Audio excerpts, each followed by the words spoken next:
Magandang hapon sa inyong lahat. Ngayon ay ipagdiriwang natin ang pagpupuklod ng mga lahi. Ako nga pala si Rayalyn M. Tansyo. At ako naman si Kevin Magtana, ang iyong tagapagdaloy ngayong hapon. Bago natin ito simulan, ay ipakilala ko muna ang mga magiging hurado sa patipalak na ito. Ay nakapagtapos sa San Miguel National High School at nanalo ng titulo bilang Miss San Miguel 2029. Magbigay ng masigabong palakpakan kay Binibini Justin Villahermosa. Ang ikalawang hurado naman ay nagtapos sa Darwin Science High School na may titulo bilang Binibining Pilipinas 2059. Ikinagagala kong pinakilala si Binibining Zera May Beral.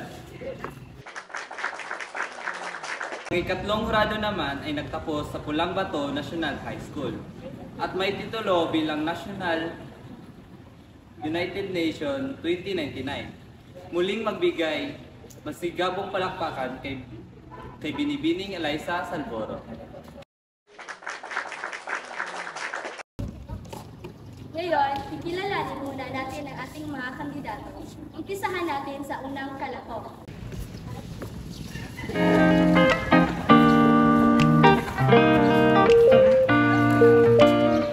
Magandang hapon sa inyo lahat. Ako nga pala si Christine Yangko, naging 6 na taong gulang, representing Cebuano.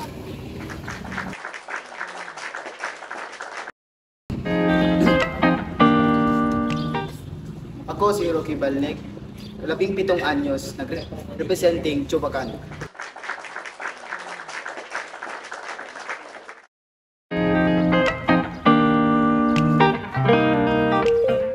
Magandang hapon sa inyong lahat. Ako nga pala si Richard A. Maca, 16 na taong gulang, representing Ilongga.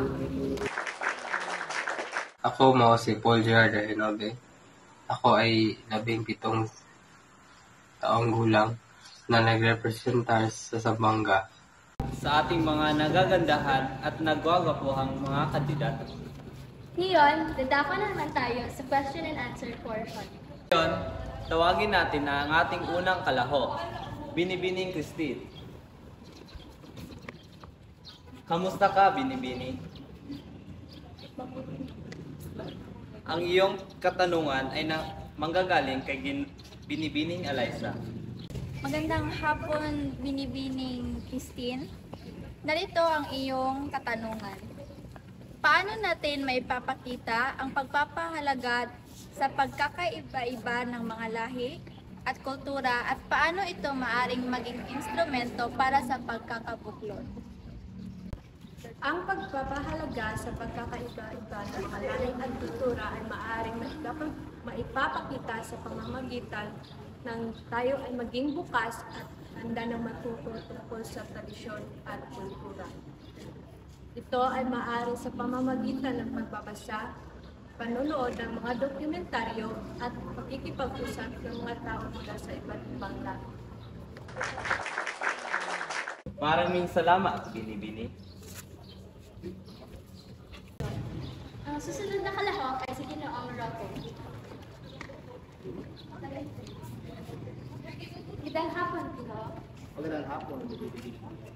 Ang iyong katanungan ay magagaling sa ating unang hurado, Binibining Justin Villahermosa. Ang hapon, Ginoong Roque. Narito ang aking katanungan para sa iyo. Ano ang mga theoretical na implikasyon ng konsepto ng linguistikong realismo sa pag-aaral ng mga wika at paano ito naglalarawan ng pag-unlad ng mga wika sa konteksto ng globalisasyon at teknolohikal na pagbabago?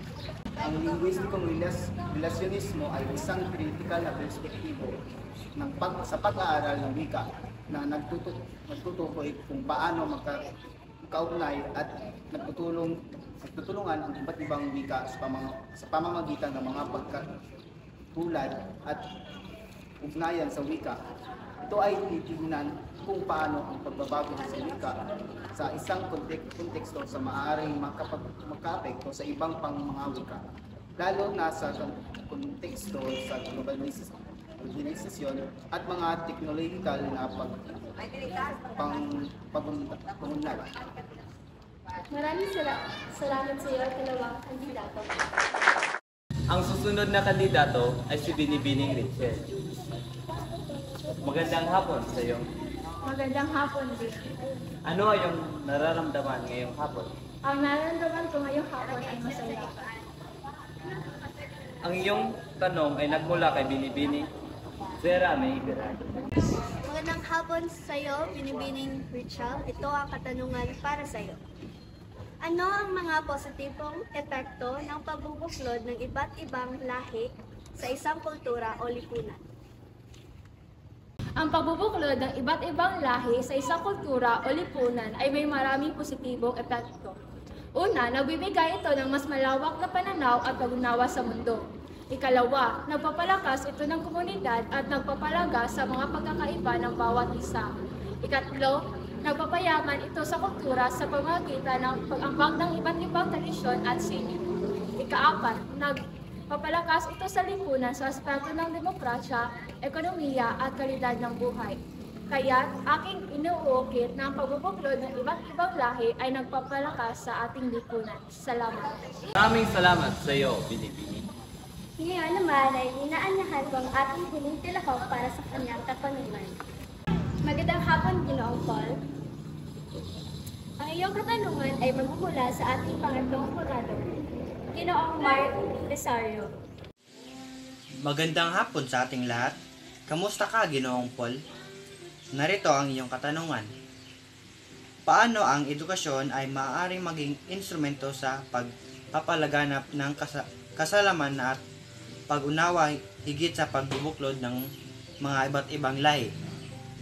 Ang pagkakaroon ng sapat na edukasyon ay magtuturo sa isang tao ng mga tungkulin at maaari ring makapag-ambag ng kanyang mga natatanging kaalaman at kakayahan. Kaya tayo ay may nalalaman sa pakikipag-usap sa ibang tao o sa ibang lahi dahil tayo ay may edukasyon. Tinuturuan din tayo ng wika, kaya tayo ay malayang makikipagsalimuha sa iba't ibang tao. Ang wika ay isa ding instrumento sa atin upang tayong lahat ay magkakaintindihan. Maraming salamat sa ating mga nagagandahan at nagwagwapuhang mga kandidato. Ngayon, dadako naman tayo sa awarding. Inaanyayahan ko ang ating mga hurado na pumunta dito sa harap. Best in Costume goes to Mr. Rocky Balneg.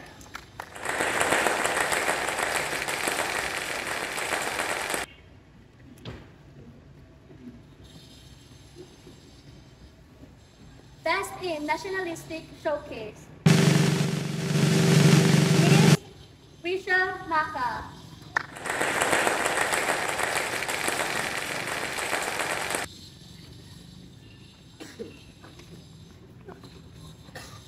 Best Speaker, Miss Christine Yanko.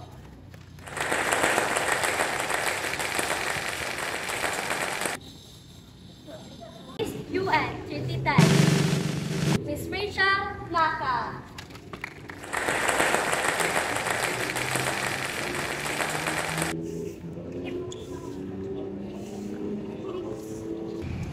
Mr. UN 3010, Mr. Roque Balneg.